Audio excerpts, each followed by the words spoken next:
I thought for this tour I would bring you out as I do my morning watering, and it's actually the first time I've watered this week, and that's because I don't know about where you're at, but where I'm at, like, we really got some great rain on Sunday. I mean, it was like steady, and somebody's been messing with my hose. It was steady and consistent. It wasn't, I mean, honestly, I did get, you'll see when I get back over there, I did get some, like, the heaviness of the rain did make some of my tomato plants, like the branches lay over, and some of them kind of got a little damage, but I'm just not gonna stress it too much. That's for you new gardeners to do. You do all the stressing for us, and the rest of us know to just keep watering and keep going. So see, like right here, I need to come over here and tie these up, because like I said, the pressure of the rain, so I gotta slip through here without hurting them with my hose, and then we'll tie them up here in a little bit. So this is my morning routine, and this is 2 weeks from the last time that I showed you what the garden looked like, and it really does look a lot different. It's amazing how when it gets warm, how much faster things grow, and that's when it's really, really fun to garden. Now, I see, I have a lot of asparagus coming up, but this is asparagus I planted a long time ago. Now, I also have something coming up in here that looks kind of like a plant we'd want. There's one over there, one right there, and one right here. I just have no idea what it is. There's been salads in this bed before, so we're just gonna have to see what happens, because there's also some under that wastebasket over there. Hopefully the sun's not in your eyes too much. But this bed has really exploded since I saw you guys last time. These, you can barely see the ground now, and because of all these over here. And I got a string going down for these Armenian, and then at the first of the week, I received some cotton twine, because I'm not run out of stuff to tie stuff up with. So see, like, I'm gonna get this branch here before, because this is a part of this Armenian right here, and get these two, because a lot of times they won't twine to their self. So I'm gonna get another one and come up the trellis just like these two right here, and that's how I'm planning on getting them there, because like I'm the queen of overcrowding, so here we're going. But at the same time, when you overcrowd, you're also like, look at how you can barely see the bed, you know? So that means all this bed is getting shade, and so as it gets warmer, this is gonna be good for the bed, that it's real shaded by all these big full leaves. These are the melons that I planted, you know, just like a week or so ago. So I'm gonna talk to you here in the next week about things that, like, seeds that you can plant right now, and definitely these melons. And this right here is another Armenian cucumber. I just planted, like I said, I think I planted these like a week or two ago, and look how big that is. So that is super fun. Like, I love planting a seed in this kind of weather, where it'll just go ahead and come up for you, and you get that automatic satisfaction of you know, doing something good. So that's a view of this side. This one's all the way up here, and my fig tree is just doing gangbusters. And I figured out that this is an Italian honey. So I am so excited to get to taste and see what these are like, because this one has a honey taste to it. So it will be real interesting to see if they taste similar or if they're gonna taste totally different. And I'm trying to be real mindful of keeping the melons up on the trellis, so I've got some tying to do right there, because I want them to come over and they could maybe end up being a good little shade for my tomatoes as quickly as the cantaloupe are coming along. So we've got, I don't have a busy day today. This week has been busy for me.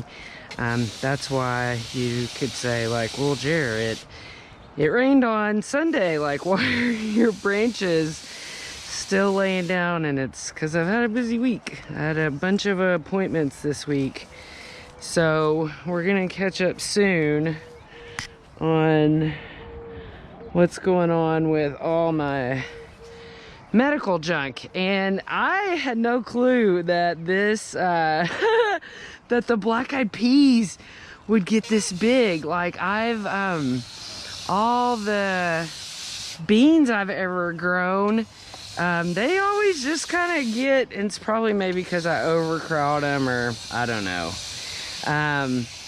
but they never get this big. I mean, these are probably 14 inches tall now, and a week ago I could just zoom down this row, but they've gotten so thick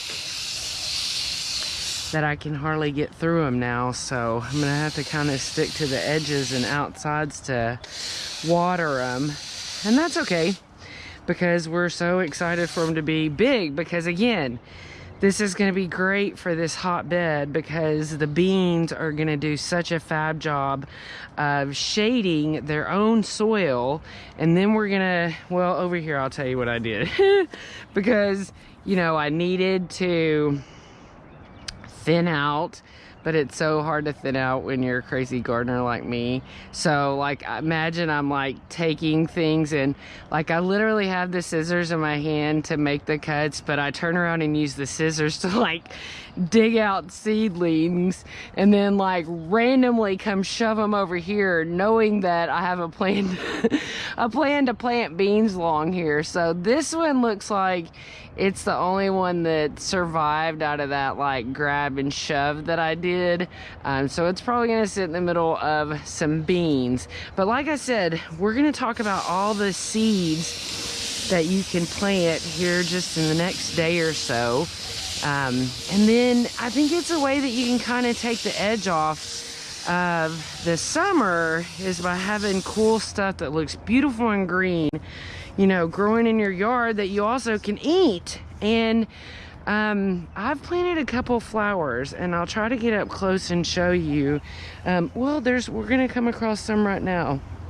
You see, I got that all blocked out finally, because I needed to get it done before it got too hot, you know, because it was getting warm when I did it. So you really got to take advantage of any last little cool day you get right now to get stuff done in the garden. So another thing you can do to take the edge off of the heat visually is to, don't look at that, is to plant pretty flowers. So those are zinnia, and in the beds I have like this bed, and well, all these bags have some in it. These bags are here basically keeping the seams of this plastic in place. But over here in this other bed, I've got zinnias growing. So when those zinnias come up, it's gonna give you a really happy feeling, because you're gonna see all these pretty pinks and whites and oranges in the midst of feeling like, good Lord, it's a trillion degrees in. The last place I want to be is my garden. But you know, if you're picking happy tomatoes and you're getting to see happy flowers, then it should be kind of a good trade-off. So this is what this side is looking at, but I usually water from this way. And here's the sugar cane. I planted a bunch of, and I'm gonna water this a lot more, but I planted a bunch of sunflowers in this. I don't know if my sunflowers are just no good, but that, I would say right now, sunflowers are definitely my nemesis. Like, I can't seem to get them to come up for me. So I've been picking Cherokee purples every single day. This is another one that's laying over pretty bad. Because you can see, like, that was a lot tighter, but with the rain and the weight of the plants, it looks like some kind of spider mite or maybe powdery mildew. I don't know, is getting, I don't really mess with that too much because those are all the beans. And I'm actually knocking beans off. But this one, those are almost getting full. So we're just gonna have to kind of watch this. I'm not gonna get overly reactive, but it was wet, and with these tomatoes laying on them, then you know they're not getting to dry out as evenly as they would have if they didn't have the tomatoes laying on them. I don't know why I can't get my mouth to work, but look at this watermelon. It's going ham. And the basil, man, I keep wondering what the heck's going on with the basil, but it's finally showing out. And I don't have time to do all the flowers right now, but you just go along and pick the flowers off and put them in your cooking. See, yeah, all that rain I think made the beans unhappy, and they probably should have already been able to do their thing, but all of them have got flowers now, so they're probably all gonna really go ham. So maybe they can make it through whatever's bothering them. And so yeah, I gotta get this tomato tied up, and it doesn't look like from here I've got anything to pick today. But like I said, just a little bit of color and I'm coming for it so the birds can't. But see right there, that is a Cosmo, and right here, that's a Cosmo. So everywhere, so those are gonna be, you know, again, some really pretty flowers that are gonna be coming up, and they get kind of 12 inches or taller depending on the environment that they're growing in. If it's not so good, they don't get so tall. But then there'll be the melons. The beans will be finishing, and there'll be all these pretty flowers coming up in my garden. So before I finish this, let's run over here. See, I see tomato. See, this is exactly where I want to pick them. And they can go to this like really quickly because I come out here and check every single day. And so in one day, and especially the warmer it gets, that's when you're really gonna start to see your tomatoes flush, and like those tomorrow will be ready to go. Especially since today is a pretty warm day. And then we're gonna get into some lower triple digits, and with the lower triple digits, you're definitely going to see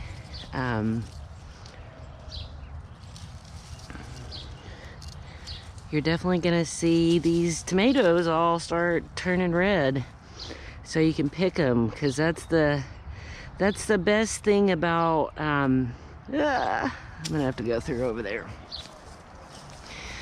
The best thing about it getting so warm in June is you start to get all the rewards of, you know, of all your hard work. And it makes the heat a little bit more tolerable when you got yummies to pick and eat. So I'll have to snap a picture and stick it in here to show you all the tomatoes I have on my windowsill, and these are still growing and making flowers. But the thing is for the heat, because tomatoes, these flowers are no good above like 95 degrees. So if you've got them right now, you need to get out in the morning if it hasn't been windy, which it has been windy here. But you need to get out in the morning and give them a little jiggle, because really you needed your fruit set by now, so that you're harvesting it by now, because anything after now is going to be difficult. But if we keep getting little bits of cooler days, then maybe you can still get, you know, maybe some tomatoes like this size this summer. But just try to keep it alive so you can have it in the fall, because once it cools off and you're taking care of it, then it'll start making flowers again, and then boom, you've got tomatoes going into Christmas. And I'm telling you, there's nothing better than picking tomatoes at Christmas than Christmas itself. Look at the oregano. This is as tall as I said it was gonna be. It's like up to my mid-thigh standing beside it. And this is exactly how tall I said I wanted it to be when I would start plucking leaves. So I'm not gonna go crazy. I'm just gonna probably pick a pattern and go with that. We haven't had a big thing going on with the mint and the girls, and so it's getting some flowers too. So we'll just toss those. So I'm just gonna finish up watering over here, but that's a little morning view of how my garden looks 2 weeks later. I think it's June 6th. So I hope you have a stellar day, friends.